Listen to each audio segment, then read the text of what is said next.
Ebro, Laura, and Rosenberg, and our friend Mark Ronson has stepped in the room. That's Author. right. Hey. He's an author now. He's a father. He's a Grammy winning musician and producer, and now author. Now author. Wait, and you're also, hold on. You're wait, you don't have an Emmy yet, right? I don't have an Emmy yet. You were I don't want to nominated. say yet because I might never get an Emmy. But you might never, but you were nominated. I was nominated this year, yeah. And you're halfway to EGOT. You would have been 3/4 had the SNL thing come through. Yeah, yeah, I guess so. But You were nominated for the SNL music 50th anniversary music party concert, situation. Which was damn good. Yeah, that was a great. You're good at this music thing. I just want to declare hot take. Thank you. Wait, Ebro, you've been on a roll this week. Because earlier this week, Ebro declared that the Neptunes did a really great job producing. Oh yeah, oh my god, He's on fire. You know, Ebro just You said know, when I see it, I have to say it. I think I DJ'd last night, and half of my set was Neptunes. It was like Neptunes and Timbaland, and it's just. Well, so was it musicianship or DJing leading the? Because obviously music's in the house. Yeah. Dad's in the music heavy. And what was the order for you? I wanted to play. I played in bands in high school. I wanted to be a guitar player. I wanted to fucking do. Sorry, You're cough fine. button. No, don't do that cough button. Sure, good luck with all that.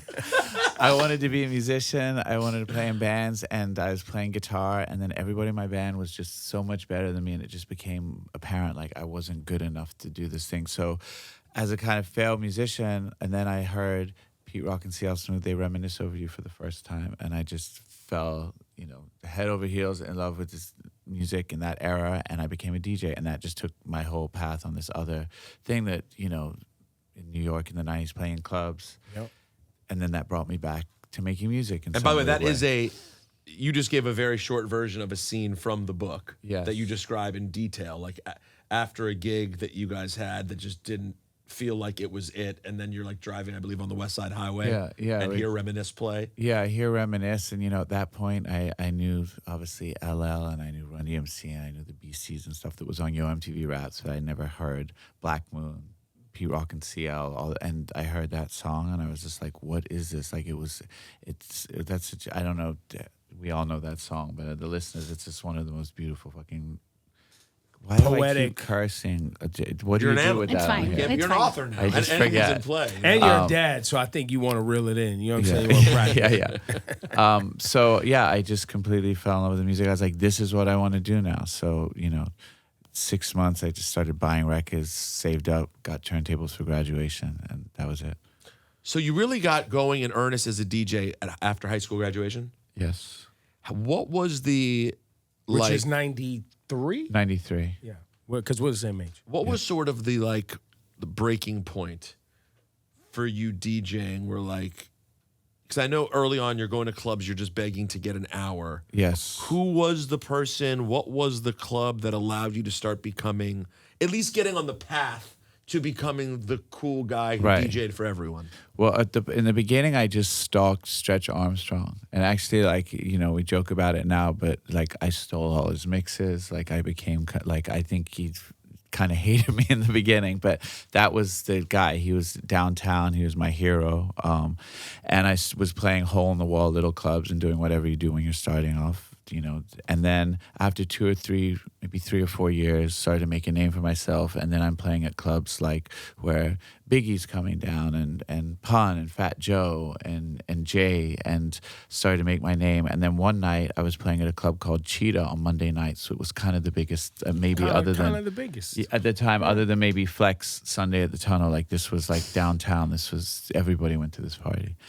And one night I just got this thing. I was like, I'm going to play AC/DC Back in Black tonight. I don't know why I had this fucking idea, but I was like, I'm going to play it. Nobody played anything like that in the club. It was the kind of thing that you could get a bottle thrown at you for playing the wrong record. And I just dropped it in this way out of the Benjamins. It just lit the whole room up. And then I became known as the guy that's the hip-hop DJ also plays rock and roll. It was before the mashup era. And there was a DJ named AM on the West Coast who was doing a similar thing. But it really set me apart. And then suddenly shout out to AM, by the way. Shout out to AM, one of the greatest. The book is dedicated to him. And then I started DJing for, Puffy, Jay, everybody. I was the guy in this little downtown scene in New York City. Did you and AM ever discuss who was doing that first? I think we were just such kindred spirits. Like we just kind of like borrowed mixes from each other, and then his technical skills just went to this other level where I was just like, I remember being in his crib in LA for the first time, seeing him do some of those routines, and was just like kind of like, oh, my days might be numbered, or just like this is about to be on some next level stuff. But I also was such a fan. I was like, come to New York, come play in my clubs. And so it was. I was on the West Coast. I knew of AM. I also knew of you. So when I moved here in 02, 03, and obviously Cheetah's still going and you're still doing parties and everything. But that was a thing, right? And it was so, when you think about what we got from the Beastie Boys with License to Ill, right? Yeah. You dropping Back in Black and using that as a break that matches up with hip hop shit. It was Ruben had already kind of laid it out. Like right. It was already there. Rick Rubin had kind of already. Of course. It was just a matter of a DJ bringing it back together. And of course, you know, hip hop and the original breakbeats are all Babe Ruth, the Mexican, and AC/DC and records like that. But nobody at that time was doing it in the clubs together and then just putting it together. Yeah, no, but I miss it. Yeah. I don't know. I mean, because now when it's done, it's bad. Like it's overdone. Yeah. And it's like, you know, like TikTok and Instagram's Reels is like filled with like, check out this blend. Right. And it's like, no one has gotten better from where you and AM were when it started. Right. I would argue it's gotten there's worse. more technology now. And it's more like, technology, but less musical knowledge. Right. Less understanding of what actually goes. I think in the beginning it was so exciting, and even dropping a record, it's so crazy to think dropping like I Love Rock and Roll was like so unheard of then. But I remember playing it one night at this club, Lotus, and never having played in the club before, and watching like Little Kim and Method Man on these banquettes, like Method Man swinging his like rugby over his head like victory parade or something. And then I remember it got just to hear it. Just because the energy of hearing that in a club was just so fresh at that time. And then I remember like a year later being in the club and hearing a DJ playing Under the Bridge by the Red Hot Chili Peppers, and I love the Red Hot Chili Peppers, but I was like, this is not a song that belongs in the club. Like when the mashups got to that point where it was like, okay, now we're just playing shit for like guilty pleasure or something, then I kind of just, you know. Well, I had this like that's such an interesting like small nuance, right? Like I Love Rock and Roll, amazing. Under the Bridge, fail. Like these messages that go around where people post their blends, and one that went up recently that got me irate was Jay-Z and Kanye, Paris, over with a different beat. Right. And I went, no one needs a blend with Paris without the beat. Right. The beat is the thing. The beat is the thing. Yeah. That's like, I make this joke, but it's like Dolly Parton shows up to the label. She's like, good news, I got breast reduction. Well, what are we doing? Like, you can't take the beat away from Paris. Right. I think people just do it just to try to be different. That's it. I know. But to your point, I feel like it's just less musical knowledge. And that's what it is. Well, they think it's cute, and let's they be don't realize. fair. I think we could be fair. Let's try. Right? Let's try to be fair. People are trying things, and my next question was for a young DJ coming up in the '90s, right? A white kid in a scene that's not one of. Not a lot. Right. You know what I mean? It's you and Stretch and, you know. Mighty My. There's a couple of guys doing it.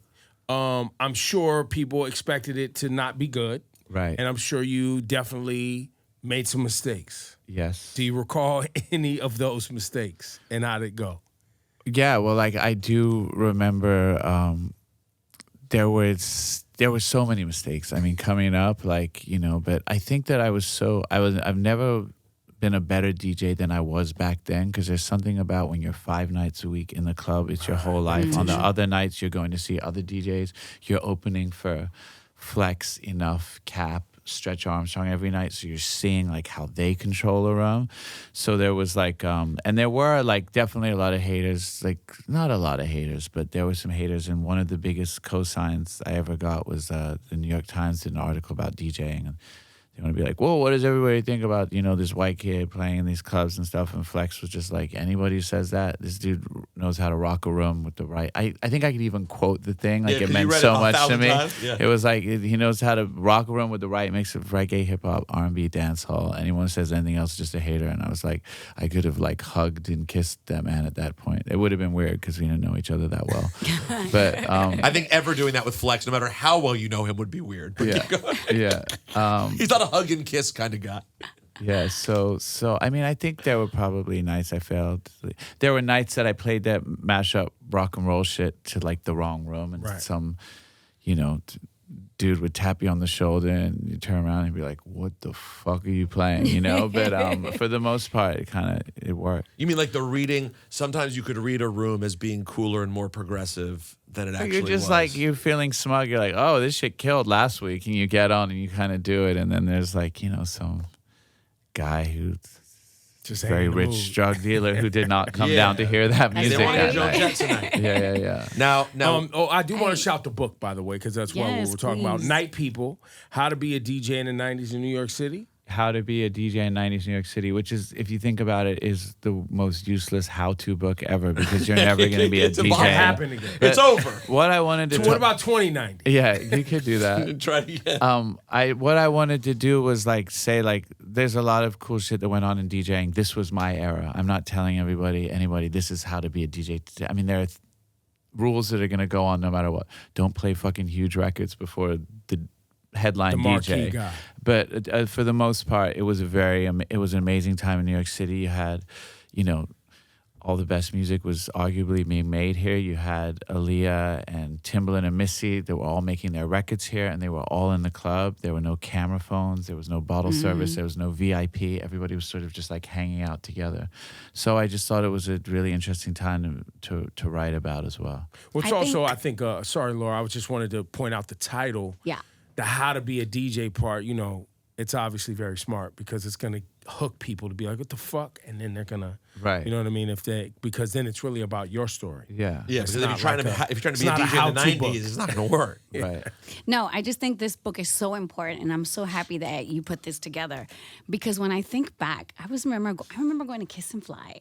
Yeah. Yeah, and seeing you. And then I had a great time, so I don't remember the rest. Yeah. But I remember moving on. I worked at Cheetah's doing the mailing list. Oh, God. No way. Yes. But during that time, so much cool shit happened in clubs, and you just had to be there. Yeah. There was nobody documenting anything. So this is straight just going back in like memories and interviews. So I think this is so cool because there's nobody really there who's telling those nightlife stories. And you talked to so many people. I interviewed. Who did you speak to? I interviewed like all the dudes, like the bouncers, the people at the door. Like I wanted to paint as much of the story as possible because as a DJ, you see a tiny sliver of the club. But like one of the nights that I remember is that on a Tuesday night, Biggie came down to this party that he used to come to that I did called Sweet Thing, and came with like 50 dudes, and obviously they're like.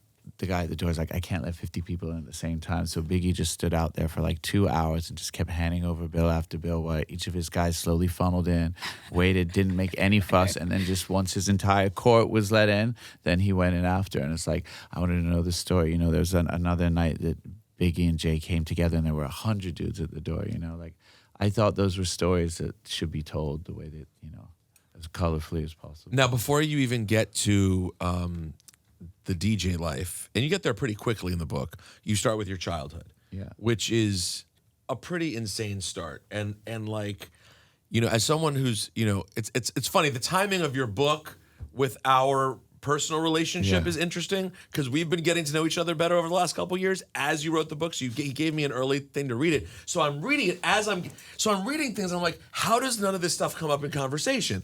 I guess it wouldn't because you're not an asshole. Right. I think I put on your birthday post I went, someone who has every right to act like a douchebag but just doesn't is Mark Ronson. Right. Because it started from childhood. Like your parents, your mom and your father, not your famous stepdad from Foreigner, but your mom and dad were already a big music couple in England.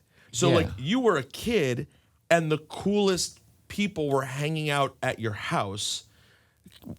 You obviously get into a couple memories in the book, but like what are your memories? How blurry are the memories of parties at your parents' flat when you were a kid? Well, my earliest memories are all like night, because night was like this fun place where adults were being crazy, and then the daytime they were fucking hungover and irritable. But I remember that the nighttime was just the best, and what my earliest memory is of Robin Williams tucking me into bed, and this is like late 70s, and Mork and Mindy was like my favorite show, and I remember Nanu. and he was Orc from Orc, man. Orc from Orc. I remember he was leaving the room, and they probably had my mom going back to the party, and I was like, you forgot, like, drifting off, and he's turned around, he knew exactly what I wanted. He was like, Nanu, and I just went off. But no, there were crazy things, I write about. If you're of a certain age, by the way, you don't understand how insane it would be to have been a child and see that Mork is in your room. Is like, that's mind-numbing. Yeah. All right, but keep going. I'm sorry.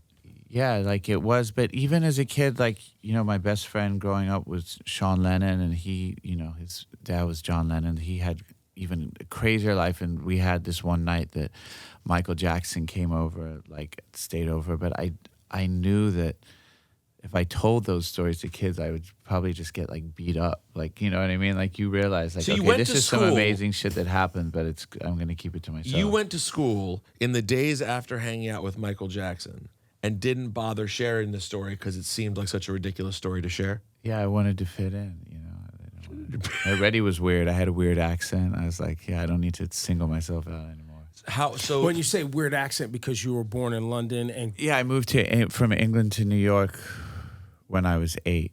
And so I came with this, hello, everybody. Like this little fucking accent. And the kids are all just like, I don't know why they call me Kami. That was the thing. It doesn't even make any sense. As an insult, that doesn't even make sense. No, this, God bless America. This is in the 80s. But yeah. and you're in Manhattan. Upper West Side, right? Yeah. So you just happened to live near Sean Lennon? Yeah, we lived 2 blocks away. And how well do you recall the night with Michael Jackson? I remember it pretty well. And I remember thinking, like, he was running around having a lot of fun. I remember thinking to myself, this guy is more of a kid than we are. Like, even at that young age, I could tell there was And something. you were how like old he at the never time? grew up. We were probably like 12 or 13, and he had this laser, like that his lighting design, he had the most incredible concerts ever. He had this laser that you plugged into a socket and shone it down on the street. This was before the sharper image, like they had the pen lights. Yeah. So it essentially looked like something that would have been like on a top of an Uzi, like a sight. Do you know what I mean? Yeah. And we were shining it down on the street, and people had never seen anything like it. And the dogs were like, like freaking out because there's this like green laser shining down 90th Street or wherever the hell we were. But yeah, I remember thinking like, oh, this guy just never grew up. Did he sleep over? He did. He spent the night. Yeah, and we tried to watch the porno channels, the channel 35, but he just like made us turn it off. He didn't want to watch the porno wanna channels. watch That's an Robin interesting. Yo, Mike, we knew it. Plot twist. Robin Bird. And then I remember he was like, "Oh, can you close the window because the draft, like, he's like, I got to sing tomorrow night." But you weren't overwhelmed like at that time in your life because your stepdad was in a really popular band and your mom was like this cool modern socialite woman. Where you weren't overwhelmed by the prospect of like hanging out with Michael Jackson? It was just kind of like It's probably weird that it didn't feel that. And it's even if I think about it now, talking to you, think about all the times I played Michael Jackson records. Actually, one of the funniest stories I remember, and it's in the book, is I was DJing much later in the 90s with Q-Tip, and him and Prince were pretty tight.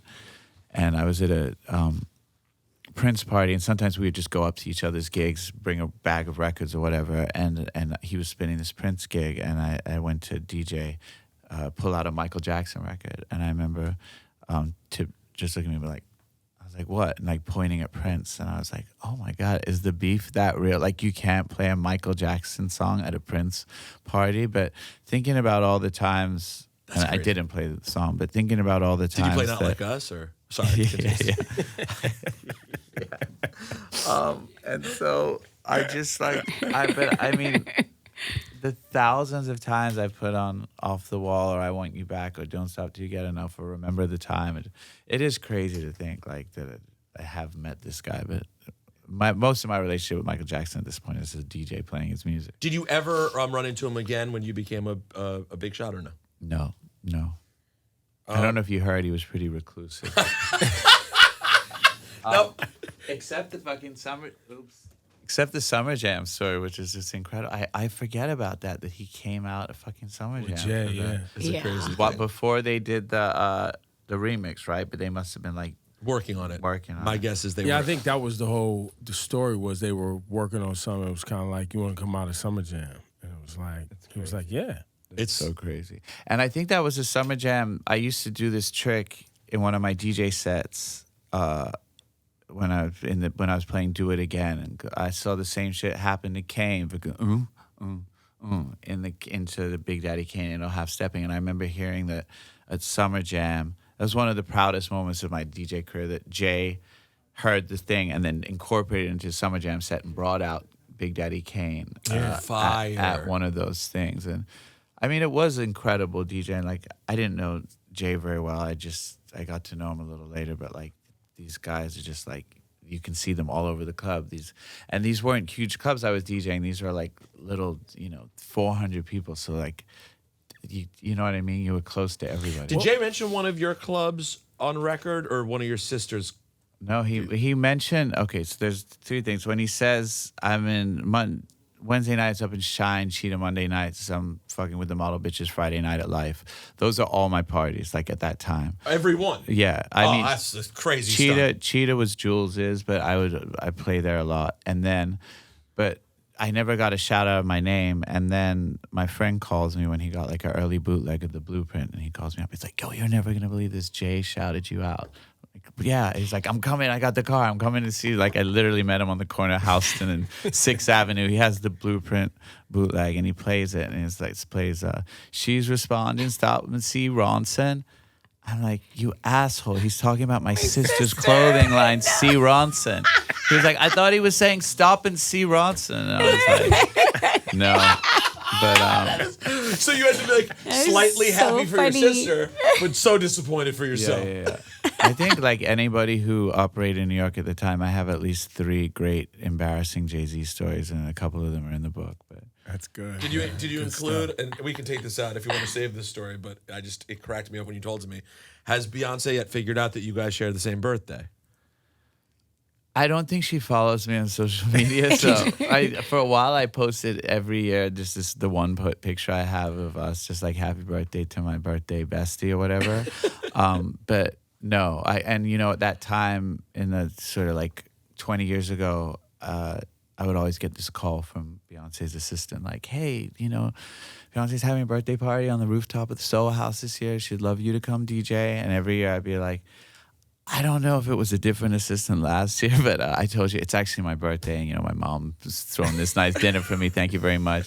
And then my mom threw me a party one time, a surprise party after the Grammys when Amy and I won for Back to Black.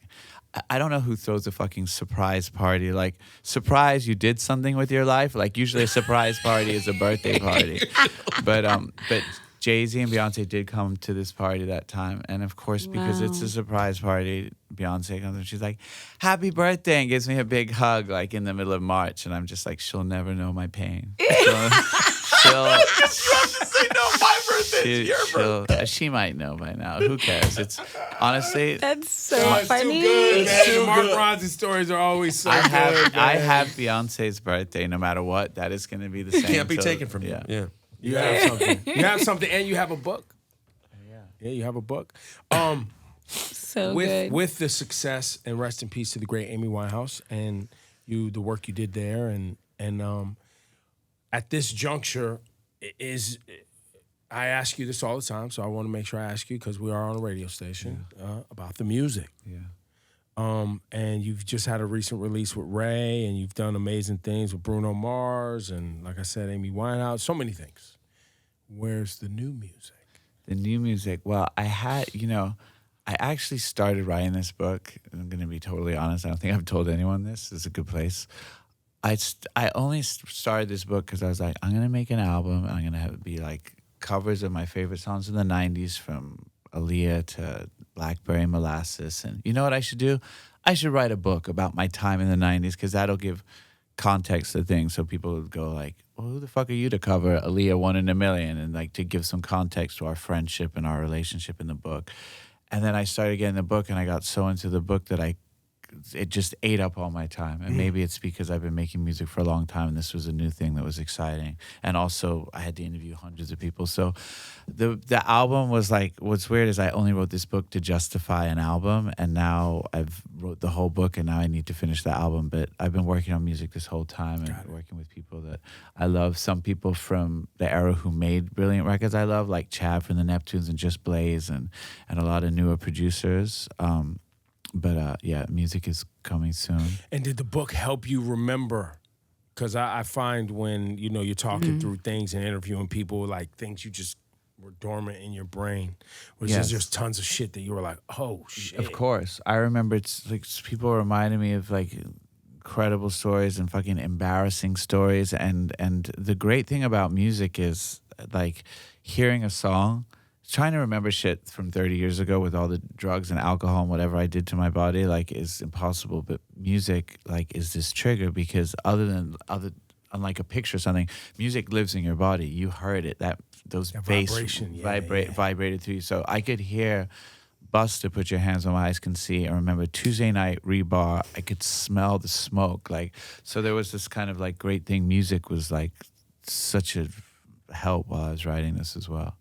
But did you catch though that when he talked about the '90s joints he wants to redo, that Blackberry Molasses? Yeah, I sure did. What a great choice of a song to be redone too, because now someone's definitely going to beat me to it, because I've just said it they on can't the beat you to radio. it. Your audience in motion. And our friend Elmine did a great version of it he too. did. It's not like a record that nobody knows about, but no, it's But what it is an sort of incredible off record. the. You had to be there to sort of really appreciate its greatness. Apparently that's the song that Pac was just listening to on absolute repeat, like the weekend that he was obviously tragically shot. But yeah, like that, for a certain kind of person, that record just got under your skin. Did you? I asked you this recently, but like you worked with so many different underground groups too. Like you toured with different people, or was a DJ at a show. Yeah. I mean, probably one of the first times I ever came up to Hot was with Saigon to the K Slade show. Like or the opening for the Artifacts or whoever the hell it was. Like, Oh yeah, you did shows the Artifacts. Yeah. But as an opener, like as your own separate, like you would do a set. Yeah. Just whatever. Yeah. Do you have any specific tours, moments that are top of the list for you at that time? Because like Artifacts were on a legendary tour. They did the Best of Underground tour with the Beat Nuts. Yeah. I famously didn't go to this show when it came to the 930 Club in DC. It was very upsetting. But this was like '93. It was Organized Confusion, Scarred Beat you, Nuts, you remember. Artifacts. Oh Yeah. God. Well, because I was mad because there were kids at school who I considered to be New Jacks who went to the show. New Jacks. He's even going. I haven't even heard that term. Like, what are we These were New doing Jacks. right now? He's holding on to it. These were new. They came out of nowhere. I'm like, you don't even know about Artifacts. Wait, or you Organized called Confusion. other kids Yes. as New a Jacks. child New Yes. Jacks. That happened. I'm 14, they're 14, but I'm like, where did you come from? You're a New Jack. Yeah, you don't know about Organized. You weren't down with Fudge Pudge, you know? Did you do any like tours and like that, or would it be more spot No, dates I and didn't things really like get to do tours and stuff. Like when my first record came out in 2003, and that's actually the first time I met Ebro, going up to Portland to the station and doing shows with Nate Dogg and Ghostface, because we had the Ooey record. There were some amazing times too where we'd be walking out playing halftime at some college basketball game, and Nate would quickly look at me and be like, "What's the hook to this one again?" I'd be like, ooh, he'd be like, yo, don't take it personally too. I forget the lyrics to the Dre one sometimes. I just wrote so many songs. And I was like, you really did. Like, if anybody's allowed to forget the lyrics, like, or be like, what fucking platinum hook am I singing did tonight? you guys do a lot of shows together for that? We did quite a lot of shows. We probably did like the promo run that you do like a month. And, like I got dropped by my label Elektra like 2 weeks after the album came out. So like at some point I remember like getting Ghostface a ticket on like my mileage account to like go do shows and stuff, but it was worth it. This predates everything? The album was your first foray into making music for like a There visual? was an album that I did for this artist Nika Costa that was like the Love first Nika thing, Costa, yeah. and then that went into my first album. Mark, you brought up Ghostface, and I've been meaning. I always tell this story because here at Hot 97, Flex was the first person I heard play Amy Winehouse, the Wow. Ghostface mix. Yeah. So You Know I'm No Good existed. You put Ghostface on it, knowing that DJs would fuck with it because of the beat and Ghostface. Like, how did that? Yeah, I think that when we were making Back to Black, we knew we were making something that like was very different. But in my head, I'm like, if we're making soul music like that sounds like this, that I know like if the RZA heard it, he would have to sample it. Like that's how I was always thinking about. Like I want to make something that's like soulful and funky, but like I would want the RZA to hear it and want to sample it. So obviously, I was so influenced by Wu-Tang and Ghostface was my favorite rapper. So and Amy loved Ghostface, she loved Nas, she loved Mos. So we went and we asked Ghost to jump on it, and it did. It just made a lot of sense, you know, that bam bam bam bam bam bam bam, such a Ghost thing. So he heard it, he jumped on it, and then he did his own version of it for More Fish. Right, for More Fish. But yeah, no, that was amazing. Like I still. But that was that, and in my brain, through the Hot 97 lens, that's Amy Winehouse entering the United States. Yeah, it was. That's the moment. Yeah. And I remember her very first show at Joe's Pub. I was there. Remember, and Jay-Z was there, Nas was there. Yep. There was this thing, and it was back in the days, it's so crazy to think of, where like a record that came out in England might not come out here for another 6 months. Like everybody was going there, like, who's this new girl from England? The album had been out, but it wasn't even out in the US yet. But it was like this arrival. You could tell it was the arrival of a talent, like the way people were treating it. But no, we just loved Ghosts. The only thing Amy listened to was like Black on Both Sides and The New Birth. Like that was just all she was about. It was either some 60s shit or it was just like Raucous or Nas or something. When she did Me and Mr. Jones, was Nas aware that this was happening, or he heard it like the whole world? I imagine he heard it because she did that one with Salam Remy, who was so close with Nas, and I think that and Nas and Amy have the same birthday. Yes. And my dad they all have that same birthday, which is kind of crazy. But yeah, And I'm they all sure he knew knew that they had the same birthday, unlike you and Beyonce. Yeah. I don't know if they know my dad. Yeah, has you don't know a if birthday. Nas was aware of your dad's But birthday. Yeah, you know sure. what? I actually, this is a full circle Hot 97 story, but I discovered Amy because she had a song called In My Bed, which used the same Salam beat as Made You Look. And Made You Look was one of my favorite songs. Oh, Laura ever. Styles classic. I remember hearing Enough spin it for the first time at this club. I can't remember what it was called, but that was in the days like when you had to go see a DJ to hear a record that you loved because you couldn't get it anywhere else. And I think I followed Enough to every gig that week because he was the only person with Made You Look. And then Amy comes out with a song called In My Bed where she's singing over the Made You Look beat. And I was just like, this is dope. This was, years before we met or worked together. And I remember playing it in clubs for the first time, like in New York, maybe opening for Kid Capri or something and playing this In My Bed tune. And people were like, oh, what's that record? So... Shout out Enough. If you could, I know you admire so many DJs. Are there any DJs who skill-wise, if you could, and I'm sure you're going to say plenty, but if you could just trade skill sets with them in 2 seconds, you'd be like, I would love to be so-and-so. Who comes to your mind first? AM was just the most like ferociously talented to ever like hit club techniques because it was just a monster, I don't know if I'd want those skills. Like it's like with great power comes great responsibility. No, but I got to a point where I used to want to be a great guitar player. I watched all these guys so much better than me that I was like, fuck it, I'm gonna give this up. DJing, I wanted to, I would DJ, get lessons from like Mayhem and DJs that I knew that could do crazy turntable shit. And then at some point you're just like, you know what? This is what I was given. I'm happy with this, and I'm going to use my talents for other things. So as much as it would be amazing to be an animal like A-Track, whoever, I'm just fine with what I have. Song selection, though, is like the when and where and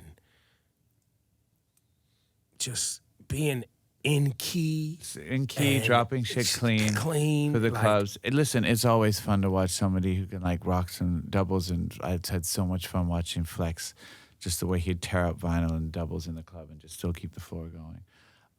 Enough as well, but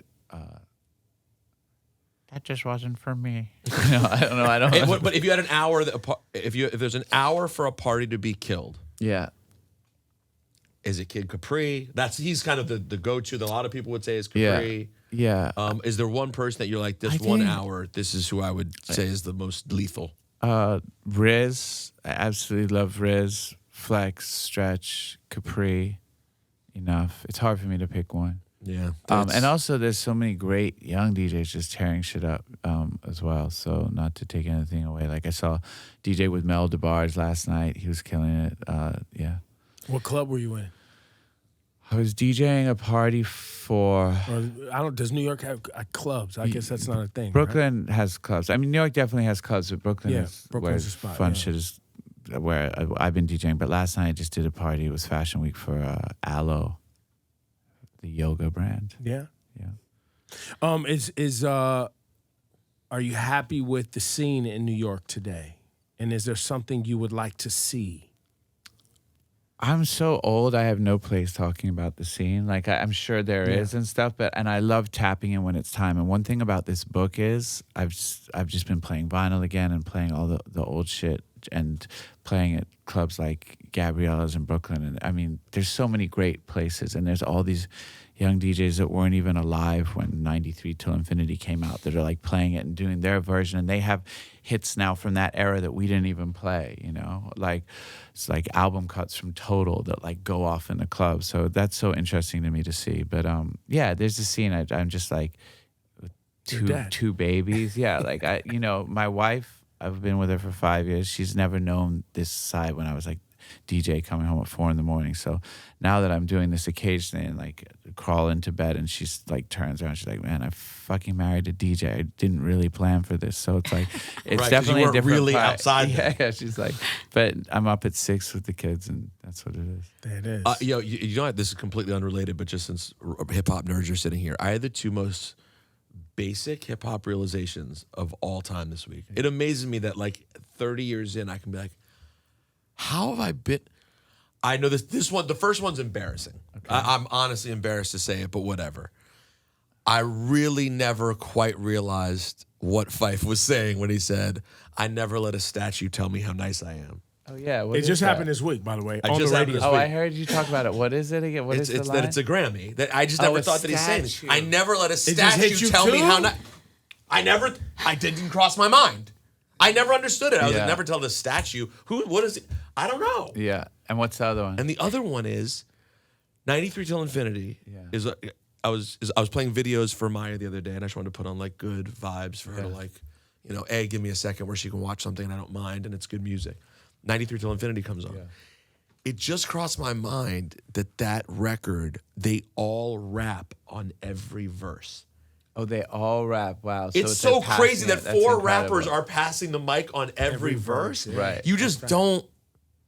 When is that ever done? And they have chorus and then come back and just keep going, all 4 of them. Yeah. It's pretty wild. And it's regarded as one of the greatest records And of it's all one of the time. greatest It records of blows all my time. mind. Right. As a kid from the Bay. Blows my mind. Well, it's gotten bigger and bigger. That song has gotten bigger and bigger.